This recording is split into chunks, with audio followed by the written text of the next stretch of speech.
என் பேர் ஆட்லி. நான் திருநெல்வேலியிலேருந்து வரேன். நான் தமிழ் மீடியம் ஸ்டூடெண்ட் தான்.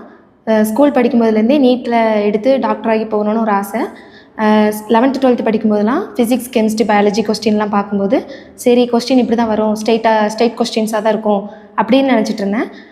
12th முடிச்சதுக்கப்புறம் ஒரு தடவை அட்டன் பண்ணி பார்த்தேன். அப்போ தான் தெரிஞ்சுது இது ஸ்ட்ரெயிட் கொஸ்டின்ஸாலாம் வராது, நம்ம கான்செப்ட் தெரிஞ்சால் தான் அட்டன் பண்ண முடியும் அப்படின்னு நினச்சேன்.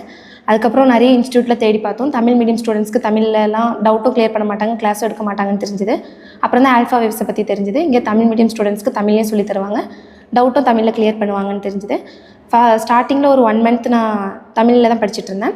அப்புறம் சாரே என்னை கூப்பிட்டு உன்னால் முடியும், நீ இங்கிலீஷ்லேயே பண்ணு, இங்கிலீஷில் எப்படியோ காலேஜ் போனதுக்கப்புறம் இங்கிலீஷில் தான் படிக்கிற மாதிரி இருக்கும், அதுக்கு இங்கே வச்சு ப்ராக்டிஸ் பண்ண மாதிரி பண்ணிக்கோ அப்படின்னு சொன்னார்.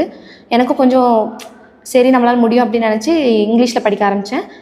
ஸ்டேட் போர்ட் பயாலஜி புக்கையும் என்சிஆர்டி பயாலஜி புக்கையும் பார்க்கும்போது ரொம்ப டஃப்பாக இருந்த மாதிரி இருந்துச்சு. ஸ்டார்டிங்கில் ரொம்ப கஷ்டமாக இருந்த மாதிரி இருந்து சார் தான் அப்புறம் தமிழ்லேயும் மெட்டீரியல் எடுத்து ரெண்டையும் கம்பேர் பண்ணி படி அப்படிலாம் சொல்லி நிறைய ஹெல்ப் பண்ணாங்க. அதுக்கப்புறம் இப்போ நான் இங்கிலீஷில் தான் படிச்சுட்ருக்கேன். மார்க்கும் கொஞ்சம் பெட்டராக வருது. அப்புறம் மார்க் டெஸ்ட்லாம் எழுதும்போது மார்க் கொஞ்சம் லோவான மாதிரி இருக்கும், அப்போ கொஞ்சம் டவுனாக ஃபீல் பண்ண மாதிரி இருக்கும். அப்போ சாரே கூப்பிட்டு கொஞ்சம் மோட்டிவேட் பண்ணுவாங்க, அட்வைஸ் பண்ணுவாங்க.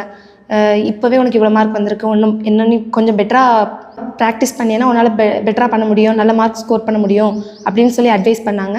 அப்புறம் அதுக்கேற்ற மாதிரி ஷெட்யூலும் போட்டு கொடுப்பாங்க.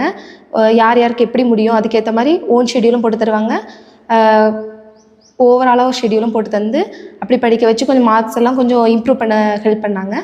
இங்கே வந்து கேர்ள்ஸ்க்கு மட்டும்தாங்கிறதுனால கொஞ்சம் ஃப்ளெக்சிபிளாக இருக்க முடியும், ஸ்டாஃப்ஸ்கிட்டையும் கொஞ்சம் ஃப்ரீயாக பேச முடியுது, கொஞ்சம் நல்லா ஃப்ரீயாக படிக்க முடியுது கேர்ள்ஸ் மட்டும் இருக்கிறதுனால.